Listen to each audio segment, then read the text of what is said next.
हर खबर पर होगी आपकी पकड़। डाउनलोड कीजिए एबीपी लाइव ऐप।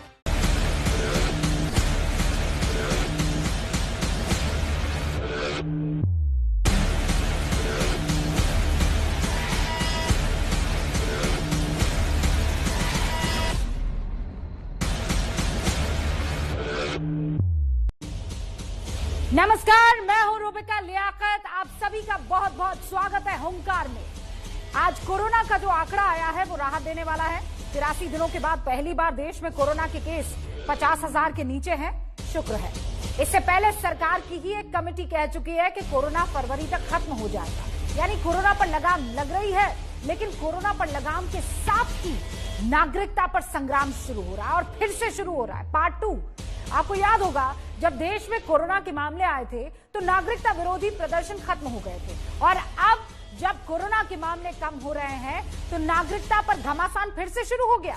बंगाल की रैली में जेपी नड्डा ने बयान दिया और उस बयान से तो अब यही लग रहा है, नड्डा के बयान देते ही तृणमूल कांग्रेस जोरदार तरीके से इसके विरोध में जुट गई। कांग्रेस कह रही है कि बीजेपी दूसरी महामारी लाना चाहती है। तृणमूल कांग्रेस कह रही है कि कागज दिखाने से पहले दरवाजा दिखा देंगे। बंगाल सरकार लागू नहीं होने देगी इस कानून को। लेकिन सवाल यह है कि जो नागरिकता केंद्र का विषय है उसमें राज्य सरकार कैसे रोड़े अटका सकती है? क्यों संसद से पास कानून की तुलना महामारी से की जा रही है? और सवाल यह भी है कि बंगाल बिहार के चुनाव से पहले नागरिकता पर बयान का मतलब क्या है? बंगाल के चुनाव में अभी कुछ महीने बाकी है, बिहार में बस वोट ही पड़ने वाले हैं। बंगाल और बिहार के चुनाव से एक बात तो साफ हो गई है कि लौट के सियासत नागरिकता को आएगी।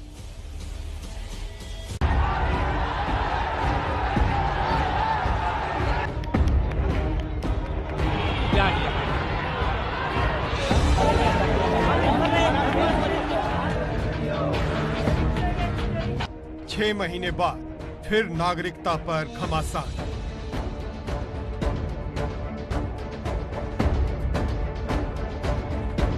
बंगाल में नड्डा का नागरिकता पर बयान। आपको सिटीजन अमेंडमेंट एक्ट मिलेगा। रूल्स बन रहे हैं। कोरोना के कारण थोड़ी सी इसमें रुकावट आ गई और वो बहुत जल्द आपको उसकी सेवा मिलेगी। नड्डा पर पलटवार, ममता मदद को नहीं तैयार। He has always voiced his opposition to CAS, CAB. The state government will also not cooperate with the center in implementing. So let the center find out how they will do. क्या CAA के नियम से आएगी अशांति? ऐसा लगता है कि केंद्र सरकार एक ही पेंडेमिक से खुश नहीं है, उनको दो चाहिए। सरकार का काम होता है कि शांति बनी रहे। क्या नागरिकता का बयान ध्रुवीकरण के लिए? एक बासी मुद्दा, उसको उछालने की भाजपा की कोशिश ये साबित करती है कि भाजपा किसी भी स्तर तक गिर सकती है चुनाव में। सीए कानून बन चुका है और इसमें किसी तरह का कोई कंफ्यूजन और कंट्रडिक्शन न था, न है, न रहेगा। आ गया नागरिकता पार्ट 2। तो आ गया नागरिकता पार्ट 2। इस पर बातचीत करने के लिए गौरव भाटिया हमारे साथ जुड़ चुके हैं, जो कि प्रवक्ता हैं बीजेपी के, सुप्रीम कोर्ट में वकालत करते हैं। सुप्रिया श्रीनेत हमारे साथ जुड़ चुकी हैं, जो कि कांग्रेस की प्रवक्ता हैं। हमारे साथ राहुल चक्रवर्ती साहब जुड़ चुके हैं, जो कि टीएमसी के समर्थक है। संगीत रागी साहब जुड़ चुके हैं, दिल्ली यूनिवर्सिटी में प्रोफेसर है। सबसे पहले राहुल चक्रवर्ती, मेरा सवाल आपसे है, आप कैसे नागरिकता कानून को मना कर सकते हैं अपने राज्य में लागू होने से? किस हैसियत से? रूबिका जी, यहाँ पे गौरव जी हमारा दोस्त है, जवाब तो मैं उनसे पूछना चाहता हूँ। फिलहाल हमको ये बताइए, ये कोरोना का टाइम है जहाँ पे देश भर 10, 12 लाख, 13 लाख, 14 लाख रिकॉर्ड हो रहा है देश में। पूर्व कोरोना का ये महल चल रहा है। अभी ये बताइए, असम में जो सीए लागू किया था, असम में जो ये चीज अभी इंप्लीमेंट हो गया था, उस पर खर्चा कितना हुआ? अभी असम में अगर इतना खर्चा हुआ है सिर्फ असम में करने के लिए, तो देश भर अगर कोई ये सीए चालू करे तो उसमें कितना खर्च आ सकता है? पहला बात तो ये है। दूसरा बात ये है, जो यहां पे जो असम में इतना सारे कैंप हुआ है, वहां पे जो शरणार्थी है, जो बल्कि उनका मौत भी हो चुका है। एक एक कैंप में कितना लाख आदमी है?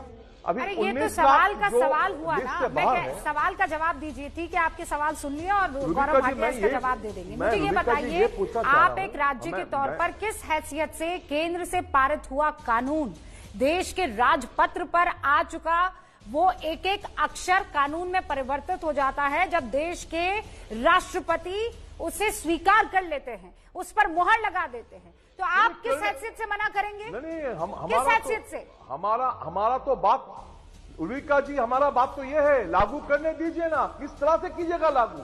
अगर बंगाल में आदमी मर रहा है, जूझ रहा है, ममता बनर्जी का सरकार पूरा कोशिश कर रही है जो इससे कोरोना से निकाले, और इस हवा में जगत प्रकाश नड्डा जी सिर्फ तृणमूल कांग्रेस को हिंदू विरोधी बोलकर तो नहीं छोड़ा, वो यहाँ पे सीए लागू करेंगे। कहां पे, किस माहौल पे, जहां पे आदमी मौत का घाट उतार रहा है, यहाँ पे कोरोना के लिए आदमी ऐसे ही हाल खराब है। गौरव भाटिया जवाब दीजिए। जीडीपी का हाल कोरोना से निपटना है और आप जेपी नड्डा जो है वो क्यों सीए का जिक्र करेंगे? भाई कानून बन गया है, गाइडलाइंस आज नहीं तो कल आ ही जाएगी, क्या जरूरत थी सीए का जिक्र करने की?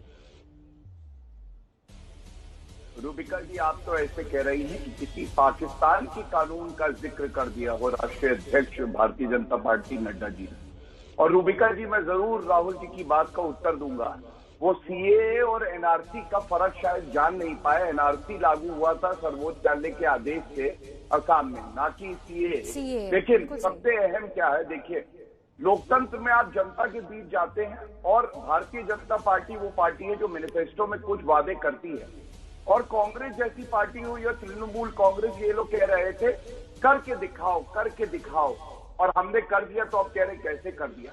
अनुच्छेद 370, दूसरा सीए का कानून, तीसरा ट्रिपल तलाक, चौथा राम मंदिर।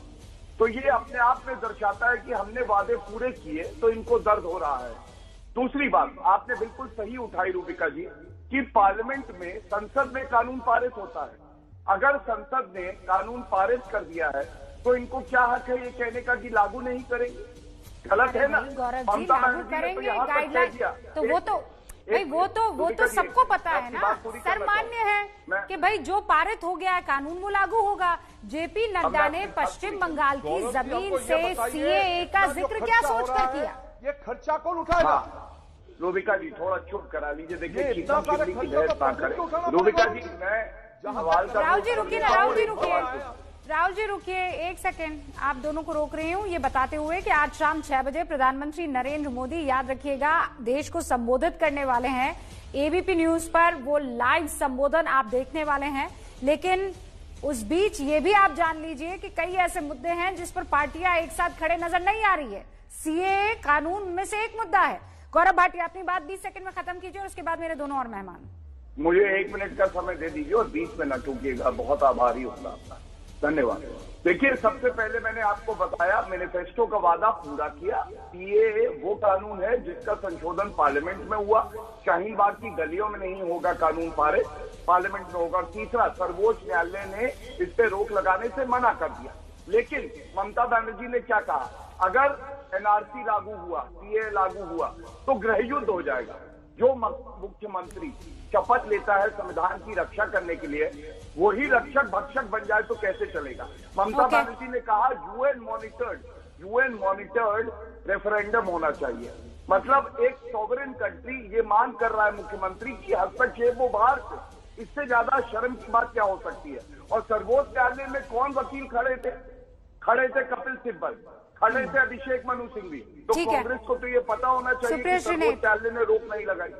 आज केटीएस तुलसी कह रहे हैं कि पैंडेमिक 2 की कहीं ना कहीं तैयारी इस सरकार में नजर आ रही है। और प्रमोद तिवारी ये कह रहे हैं कि सांप्रदायिक ध्रुवीकरण करने की कोशिश है। कानून पर कैसे कोई सांप्रदायिक ध्रुवीकरण हो सकता है सुप्रीम? ऐसे हो सकता है कि जब ये कानून लाया गया और कोरोना महामारी के पहले हम सब ने देखा कि इसका कितना पुरजोर प्रदर्शन हर तबके के लोगों ने किया। सरकार ने उनके ऊपर क्या क्या धाराएं लगाई और कैसे स्टूडेंट्स को, बच्चों को, प्रेग्नेंट औरतों को प्रताड़ित करके जेल में डाला गया, ये भी हमने देखा है। किस तरह से इतने विभाजनकारी कानून का जो धज्जियां उड़ाई गई दिल्ली के चुनाव में अपना वोट बैंक इकट्ठा करने के लिए, वो भी हमने देखा है। इनके मंत्रियों ने क्या क्या बयान दिए, वो भी हमने देखा है। लेकिन मेरा कहना यह है कि जब देश में 1,15,000 से ज्यादा लोग कोरोना जैसी महामारी से मर जाते हैं, तो आप बंगाल जाकर यह शगुफा नहीं छोड़ते कि सीए आएगा। 10 महीने हो गए हैं, अभी तक रूल नहीं बना था, लेकिन एक दिन की बंगाल यात्रा में ये गुब्बारा, ये शगुफा छोड़ दिया जाता है।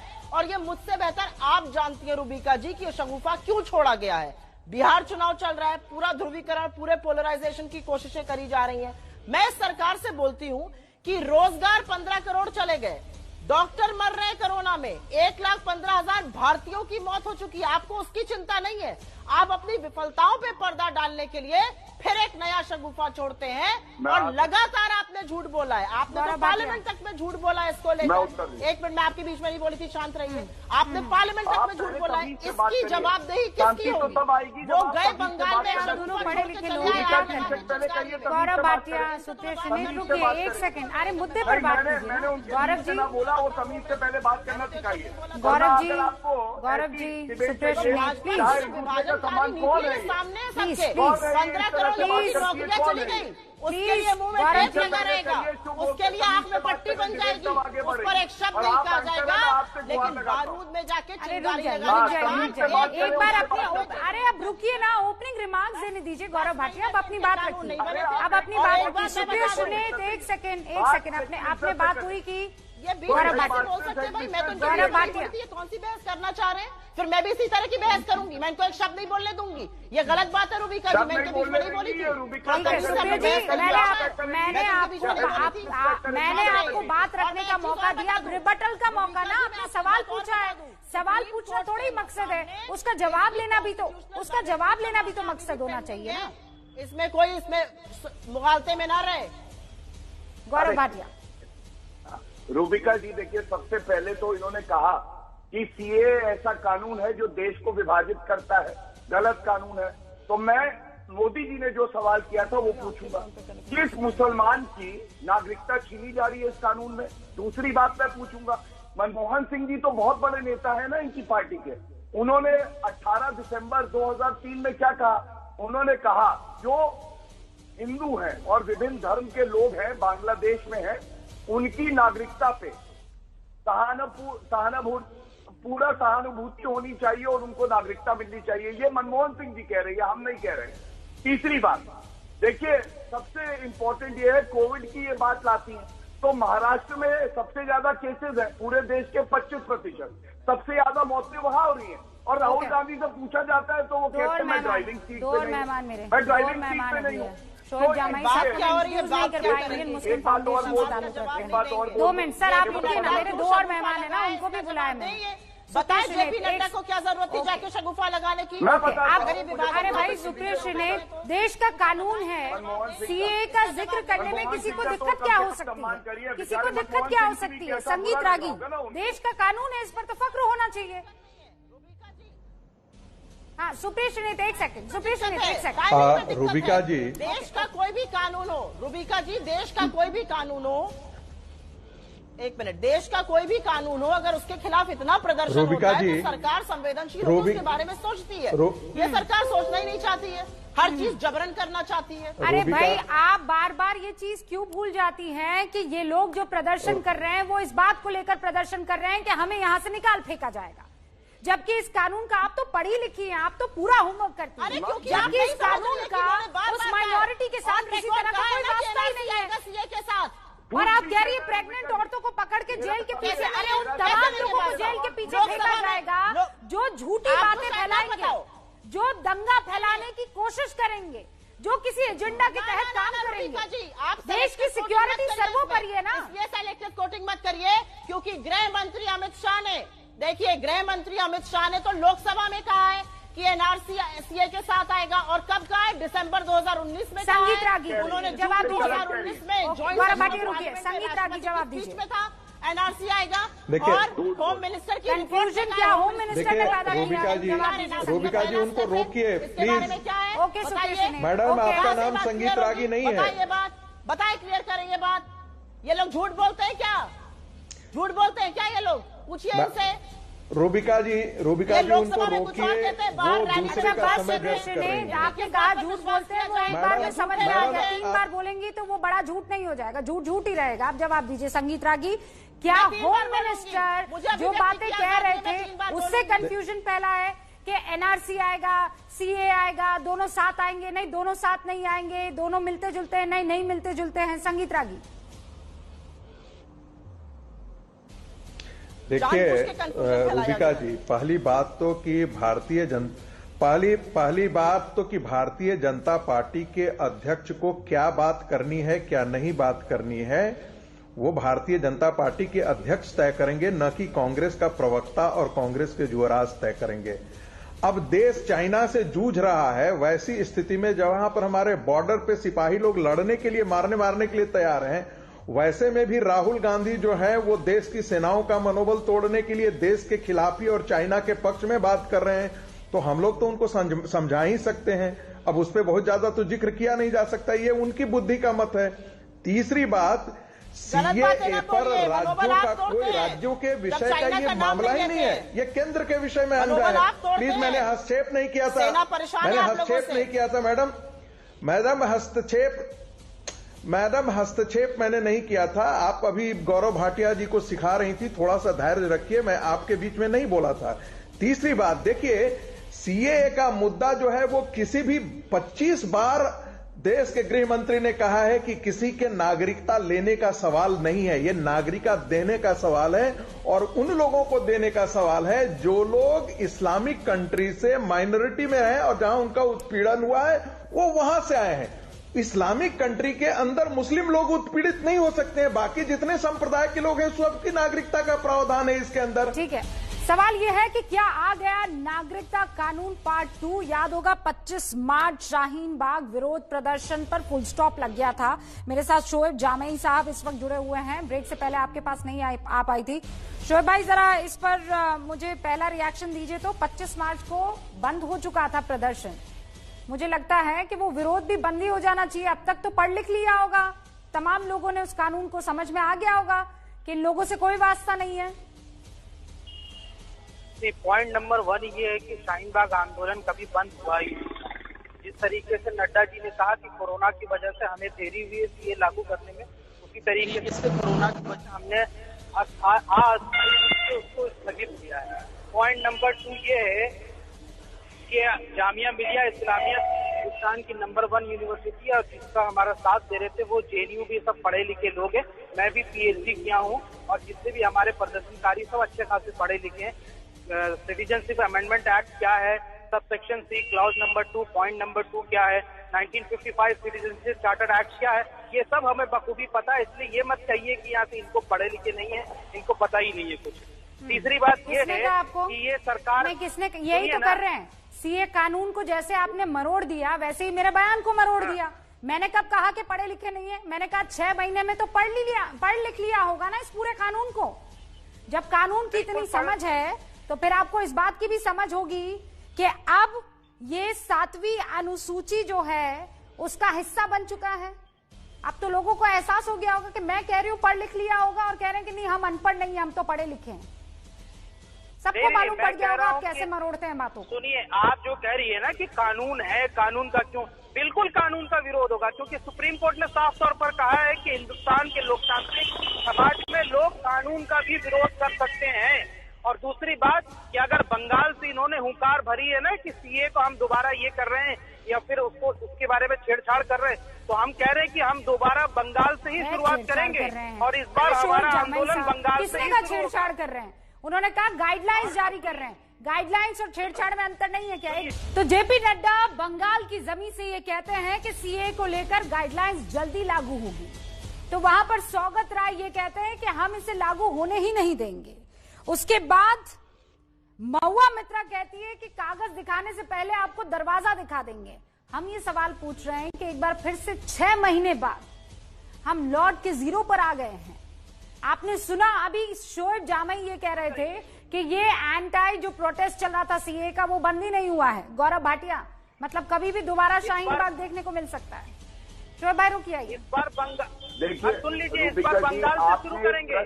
शाहीन बाग राष्ट्रीय आंदोलन समिति आधिकारिक तौर पर ये ऐलान करती है कि इस बार बंगाल से शुरू करेंगे ये आंदोलन। चलिए, जब आप चुप करा लेंगी रूबिका जी। अच्छा, इस बार आप बंगाल जाएंगे तो इस बार आप वहाँ शाहीन बाग ढूंढा जाएगा। गौरव भाटिया बंगाल से शुरू करेंगे। हाँ ठीक है गौरव भाटिया, एक एक करके चैलेंज मत कीजिए। धन्यवाद। देखिए, सबसे पहले तो रूबिका जी आपने एक सवाल किया कि जेपी नड्डा जी ने क्यों ये बात उठाई, तो मैं आपको बता दूं कि रोहिंग्या का जो मसला है, जो कि सीए से पूरी तरह से लिंक्ड है, साउथ बंगाल में जिस तरह से भारतीयों को पीछे करके जो घुसपैठिए हैं उनको प्राथमिकता दी जा रही है, इसलिए जेपी नड्डा जी ने ये मुद्दा उठाया। और मैंने जो सवाल पूछा कि आपका संसद पे कोई आस्था नहीं है क्या, सर्वोच्च न्यायालय में कोई आस्था नहीं है, ना कांग्रेस ने जवाब दिया ना टीएमसी के प्रवक्ता ने दिया। तीसरी बात शाहीन बाग की हुई। शाहीन बाग में प्रदर्शन के ऊपर जो जजमेंट आया उसमें क्या कहा, उसमें प्रमुखता से सर्वोच्च न्यायालय ने कहा कि जो रोड ब्लॉक करी वो गलत है, जो पहले से निर्धारित स्थान है वही प्रदर्शन होना चाहिए, और फटकार लगाई, उस पर कोई कुछ नहीं बोलेगा।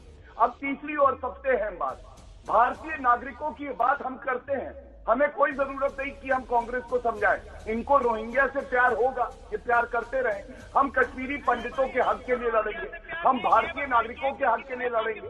और मैं दोहराता हूं, सुप्रिया जी से ये पूछिएगा कि एनआरसी किस धारा में है और ये कब लागू हुआ। बेगानी शादी में अब्दुल्ला दीवाना, और दिल्ली में जो पाकिस्तानी नागरिक रह रहे हैं के नारे लग रहे थे, शर्म नहीं आ रही। प्रधानमंत्री और गृह मंत्री को मारो ये नारे लग रहे थे, शर्म नहीं आती है? कॉर्पोरेटर बनने की आप लोग की हैसियत नहीं है, कानून रोकेंगे संसद से जो पारित कॉर्पोरेटर बनने की आप लोग की हैसियत नहीं है, और संसद के पारित कानून को रोकेंगे। सर्वोच्च न्यायालय से ऊपर है और 500 रुपए में यहाँ से वोट खरीदते हो। ये वो है जो हाजिर सोफिया बनाना चाहते हैं। अभी 500 रुपए में इनके विधायक वोट खरीदने की कोशिश कर रहे हैं। ये चूक गए। ऐसे लोगों के साथ हमें चर्चा करनी पड़ती है, ऐसे लोगों के साथ। पर्सनल क्यों हो जाते हैं गौरव भाटिया? वो विरोध प्रदर्शन कर रहे थे, अगर आपको विरोध प्रदर्शन को रोकना है तो आपको किसी को तो कॉन्फिडेंस में लेना होगा ना। अगर इसी तरीके से दोनों में दूरी बनी रहेगी तो फिर कैसे प्रदर्शन रोक पाएंगे? सरकार तो डायलॉग की बात भी नहीं कर रही है। तो एक मिनट, नागरिक होने के नाते रूबिका जी आज ये कह रही है, कोई कहेगा ला इल्ला इल्लल्लाह, हिंदुत्व की कब्र खुदेगी, गृह मंत्री प्रधानमंत्री को मार दिया जाएगा, हम उनसे बातचीत करें, आइए गले लगिए, आइए।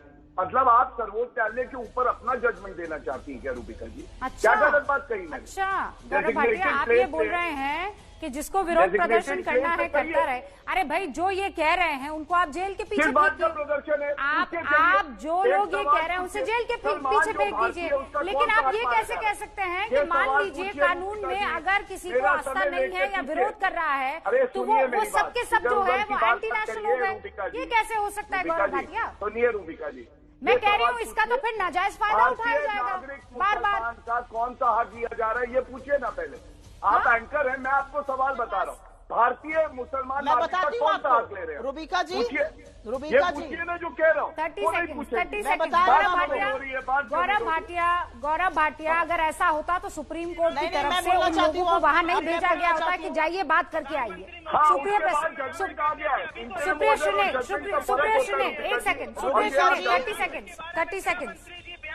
रूबिका जी, आप कहते हैं कि एनआरसी पे हम चर्चा करेंगे। रूबिका जी, ये तो सुप्रीम कोर्ट के, अरे भाई इनको बोलिए रुक जाइए शोएब भाई, रुकिए शोएब भाई। अरे प्रदर्शन चालू नहीं हुआ है अभी, रुकिए। और ना ये पश्चिम बंगाल है, रुक जाइए। सुप्रिया सुने, मुझे सिर्फ इतना कहना है रूबिका जी कि विभाजन अगर नहीं करेगी भाजपा तो कैसे इनकी राजनीति चमकेगी? ऐसा क्यों है कि चुनाव के दौरान ही ये याद आया? अरे 10 महीने बीत गया, आप 10 महीने में बोल देते गाइडलाइन बन रही, आपने नहीं बोला। आप बंगाल गए, आपने गुब्बारा छोड़ा वहां पर, अब सारा देश में दूधू करेगा। और आप ये जो बात कह रही है जेल भेज दो, ये तो ये कर ही रहे हैं। इनको नसीहत मत दीजिए जेल भेजने की, ये तो जेल भेज ही रहे हैं लोगों को। इनके खिलाफ सवाल पूछ ले, कोई ट्वीट कर दे, कोई फेसबुक पे। नहीं, ये तो आप पर भी लागू होता है ना। महाराष्ट्र में आपकी सरकार चल रही है और आप भी जानते हैं कि आपके खिलाफ जैसे ही कोई कुछ बोल देता है तो किस तरीके से आपकी सरकार पूरा का पूरा मोर्चा खोल देती है।